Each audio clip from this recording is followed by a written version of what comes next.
everyone, welcome back. I'm John. And I'm Lily. And today we are going deep, very deep, into something that every single person on this planet does, every single day, without exception. And yet, somehow, it's endlessly interesting. Your daily routine. Now, before you click away and think, daily routine? That sounds boring. Stay with us. Because here's the thing. The way you structure your day says everything about who you are, what you value, and where you're going in life.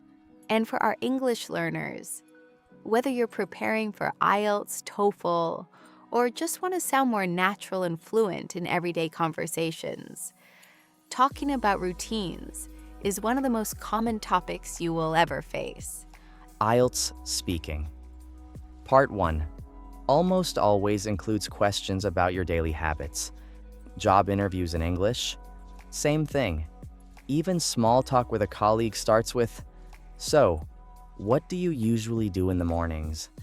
So today, we're going to cover everything. Mornings, work, meals, exercise, hobbies, evenings, sleep. The whole picture. And along the way, we'll teach you at least 20 essential vocabulary words and expressions that will take your English from intermediate to advanced. Let's get into it. Okay, John, honest question. What time did you wake up this morning? 6:15. Against my will. Against your will, so you're not a morning person. I am deeply, fundamentally not a morning person. I am what scientists would call a night owl. A night owl. That's our first great expression. A night owl is someone who naturally stays up late and feels most energetic and alert in the evening or at night. The opposite is an early bird. Someone who wakes up early and feels most productive in the morning. And research actually suggests that these tendencies, whether you're a night owl or an early bird, are partially genetic, meaning they're built into your biology, not just a matter of willpower or laziness. Which is very convenient for people like you, John. Extremely convenient, yes. Scientifically justified laziness. I, on the other hand, am a full early bird. I wake up at 5:30, no alarm. That is genuinely disturbing to me. And I love it. The mornings are so quiet. There's something almost sacred about that time before the world wakes up. Sacred, meaning treated with great respect, almost spiritual importance. I love that word for the early morning, even if I personally never experience it. So let's talk about what people actually do in the morning. Because morning routines vary enormously from person to person. Some people are what I'd call methodical about their mornings. METHODICAL. That means doing things in a very organized, step-by-step, consistent way. Like they wake up, drink a glass of water, meditate for 10 minutes, exercise for 30, make a healthy breakfast, journal for 15 minutes, and are out the door by 7 a.m. every single day. And then there are people like me who hit snooze 3 times, have a mild panic about being late, make coffee while simultaneously brushing their teeth, and consider that a victory. The snooze button, pressing it to delay your alarm and get a few more minutes of sleep. A habit that millions of people have, and sleep researchers say is actually not good for you. Oh, really? Why? Because when you fall back asleep after your alarm, your brain starts a new sleep cycle. But then you interrupt it just minutes later. This leaves you feeling more groggy than if you had just gotten up the first time. Groggy, feeling dazed, tired, and unable to think clearly, usually just after waking up. That foggy feeling, I know it well. So sleep experts recommend something called a consistent wake time. Waking up at the same time every day, even on weekends. It regulates your body clock. Regulate. To control or maintain something at a steady, regular level. Your body has a natural internal clock called the circadian rhythm, and keeping a consistent schedule helps it function properly. Now, what about breakfast? Because this is another huge area where people differ. The great breakfast debate. Some people swear by a big breakfast. That expression, to swear by something, means to completely trust it and believe it works.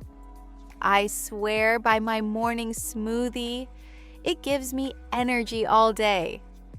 Others practice intermittent fasting, a popular health approach where you eat only within a specific window of time each day, and fast, meaning eat nothing for the remaining hours. A common version is eating only between noon and 8 p.m. And then there are people who just grab a coffee and run. which, statistically speaking, is probably the most common breakfast in the world. Probably. And let's not forget, in different cultures, breakfast looks completely different. In England, a full-cooked breakfast, eggs, bacon, toast, beans, sausages, is a weekend tradition. In China, breakfast might be congee, a warm rice porridge, or dumplings. In Turkey, it's a whole spread. Olives, cheese, tomatoes, cucumbers, eggs, tea. A beautiful, elaborate breakfast. Elaborate, very detailed, carefully prepared, and involving a lot of effort. An elaborate morning routine, an elaborate breakfast, an elaborate plan. Okay, so after breakfast, or not, comes getting ready. And this is another place where people's habits vary wildly. Some people need an hour to get ready. Shower, skincare, hair, choosing an outfit. It's a whole production. A production, here used figuratively to mean something that takes a lot of time and effort, as if it were a theatrical show. Getting ready in the morning is a whole production for her. And others are out the door in 15 minutes, looking perfectly fine, and you genuinely can't explain how they do it. Then comes one of the most universal experiences of modern life, the commute. Commute, the regular journey from your home to your place of work or study and back. People commute by train, bus, car, bicycle, on foot, or, increasingly, not at all if they work from home. The average commute time globally is around 40 minutes each way. That's over an hour and 20 minutes a day. Over a year. That's hundreds of hours. Which is why what you do during your commute really matters. Some people use it to listen to podcasts, like this one. Excellent choice. Others listen to music, audiobooks, language courses. Some people read. Some people just stare out the window and decompress. Decompress, to relax and release tension, especially after stress, like a diver coming up slowly from deep water. I need some time to decompress after a long day. And then work or school or university or whatever your main occupation is during the day. Occupation, your job, profession, or the main activity that takes up your time. What is your occupation? Is a formal way of asking, what do you do for work? Let's talk about the working day, because how people structure their work time is fascinating and deeply personal. Some people work best in long, uninterrupted blocks. 2 or 3 hours of deep focus with no distractions, no phone, no email, just pure concentration. This is sometimes called deep work. The idea that the most valuable, creative, and complex thinking requires periods of total, undivided attention. Undivided attention, giving all of your focus to one thing, with nothing else competing for your concentration. She gave the project her undivided attention and finished it ahead of schedule. But most workplaces make deep work nearly impossible. There are meetings, messages, emails, colleagues stopping by your desk. The modern workplace is full of distractions, things that pull your attention away from what you're trying to do. And research shows that every time you get distracted, it takes an average of 23 minutes to fully regain your focus. 23 minutes every time someone sends you a quick question. Every single time. So many productivity experts recommend the Pomodoro technique. Work for 25 minutes with complete focus, then take a 5-minute break, then repeat. The idea is that short, structured breaks actually improve your overall concentration and output. Output meaning the amount of work you produce. Now, one thing almost everyone experiences during the day, the afternoon slump. Oh, the afternoon slump, also known as the 2 p.m. wall. The afternoon slump is that period, usually between 1 and 3 p.m., when your energy crashes, your concentration fades, and all you want to do is put your head on your desk. It's actually biological. Your body temperature slightly drops in the early afternoon as part of your circadian rhythm, which triggers feelings of drowsiness. Drowsiness, the feeling of being sleepy, heavy-eyed, and unable to stay alert. The warm room and heavy lunch caused a wave of drowsiness to wash over the office. Many cultures have a traditional solution, the afternoon nap. In Spain, the siesta. In China, a short post-lunch nap is completely normal, even in offices. Studies show that a nap of just 10 to 20 minutes, a power nap, can significantly improve alertness, mood, and performance for the rest of the day. But in many Western work cultures, napping is still seen as unprofessional. Unprofessional, behavior not suitable or appropriate for a work environment, though that attitude is slowly changing. Let's move to one of my favorite parts of the day, lunch. The great midday ritual.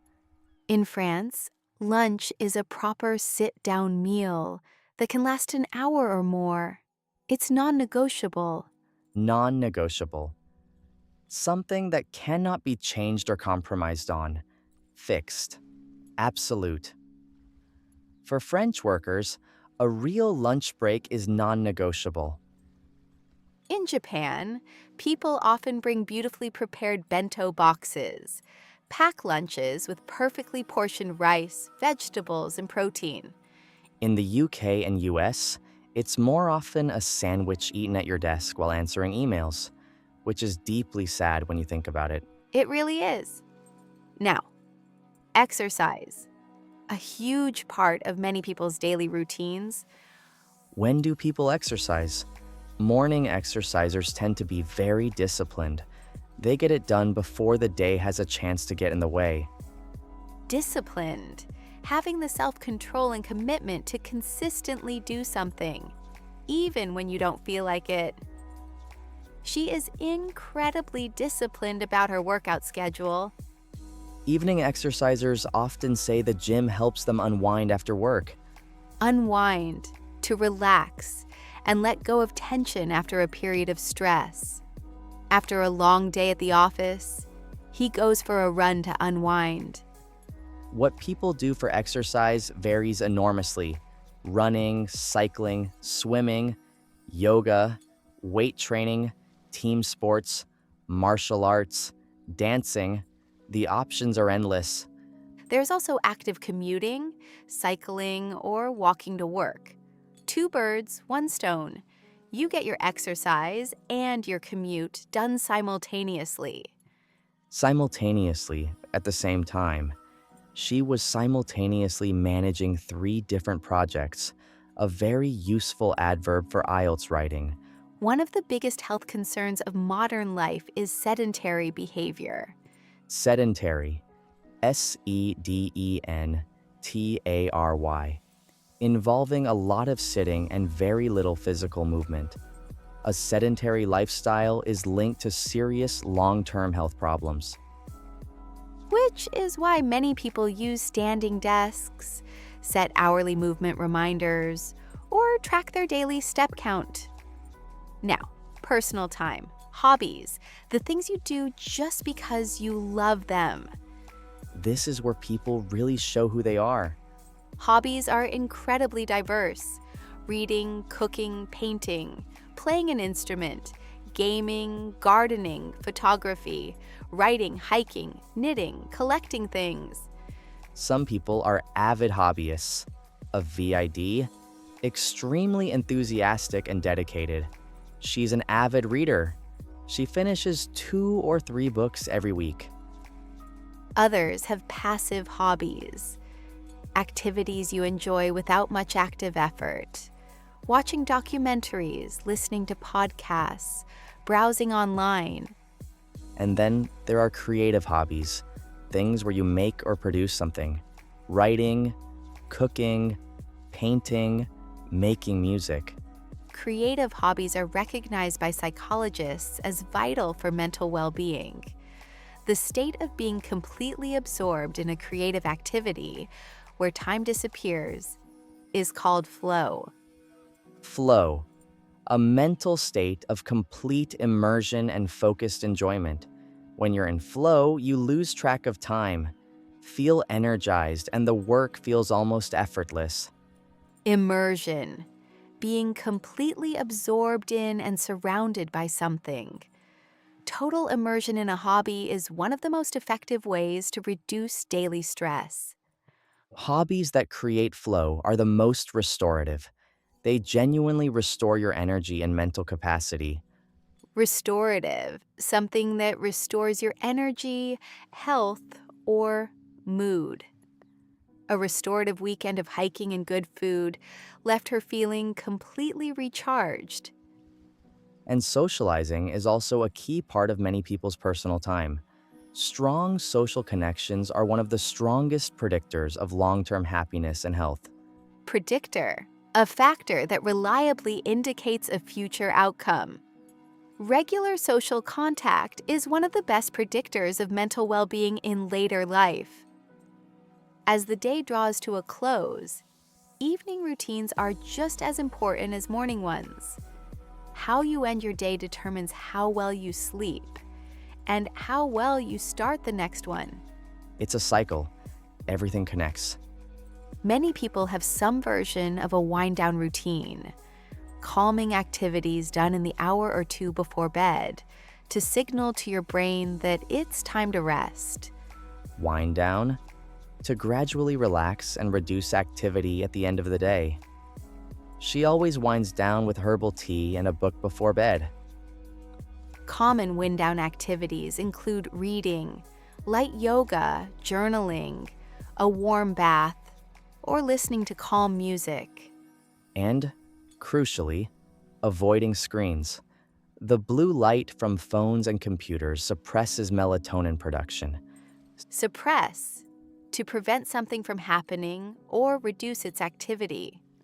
Bright light in the evening suppresses the hormones your body needs to fall asleep naturally. Melatonin is the hormone your brain produces in the evening to make you feel sleepy. If you're staring at your phone in bed, you're fighting against your own biology.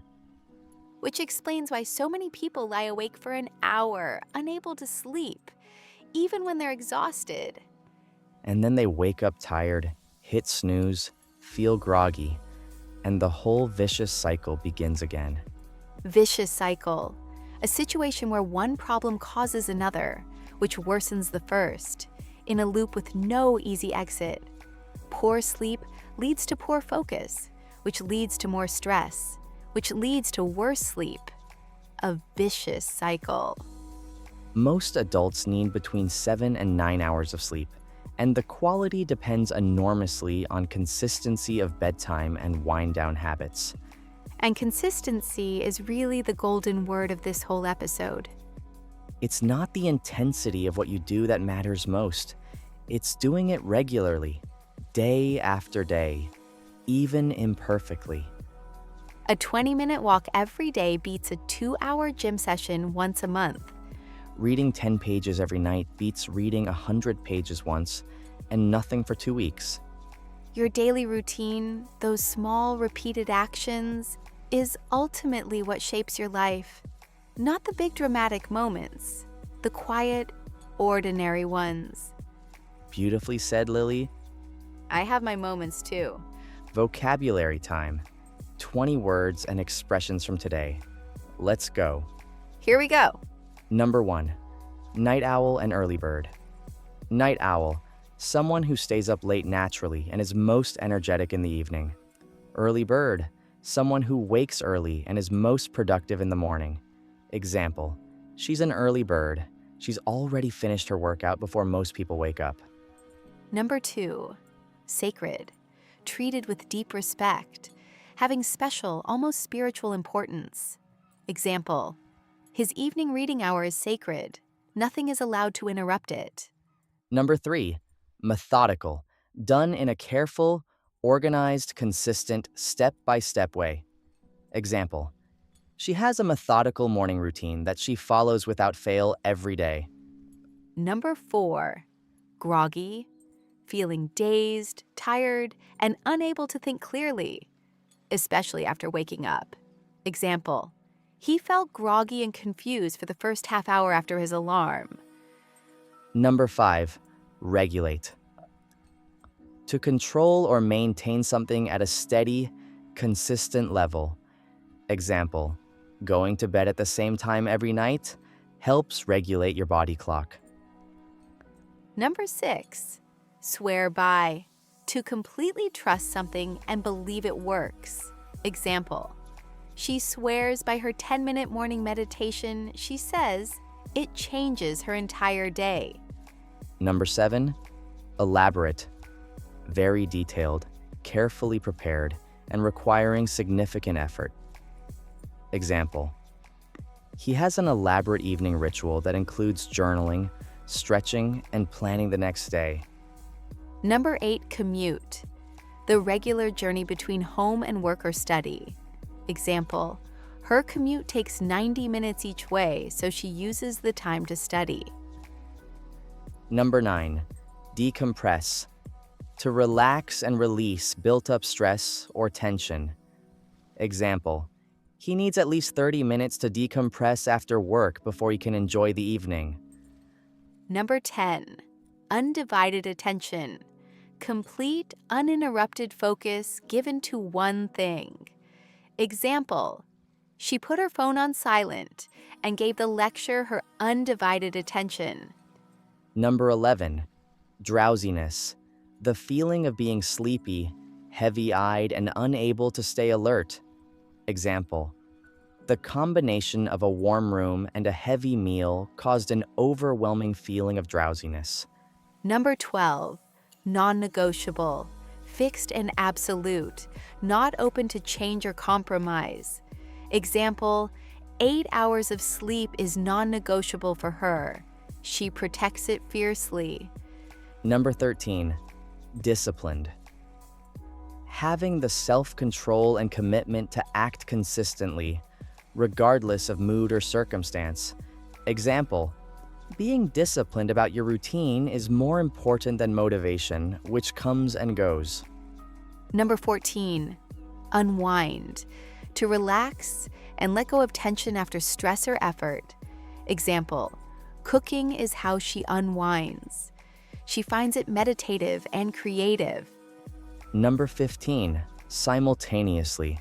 At the same time, happening at the same moment. Example. He was simultaneously listening to a podcast and preparing his meals for the week. Number 16. Sedentary. Involving very little physical movement, mostly sitting. Example. People with sedentary jobs need to make a conscious effort to move throughout the day. Number 17. Avid. Extremely enthusiastic, eager, and passionate about something. Example. She's an avid runner. She has completed 5 marathons in the past 3 years. Number 18. Immersion. the state of being completely absorbed in and surrounded by something. Example, complete immersion in a creative hobby is one of the most powerful antidotes to daily stress. Number 19, restorative. Something that restores your energy, health, or emotional well-being. Example, a restorative Sunday, full of slow meals, reading, and fresh air, set him up perfectly for the week ahead. And number 20, vicious cycle. A loop where each problem makes the next one worse, with no easy way out. Example, anxiety causes insomnia, and insomnia causes more anxiety.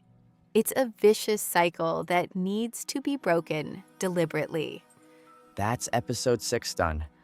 We covered the full day, from the moment your alarm goes off to the moment you finally put your phone down and close your eyes. Your challenge before episode 7, write your own daily routine in English. Use at least 5 of today's vocabulary words. Post it in the comments. We read every single one. See you next time. Take care, everyone.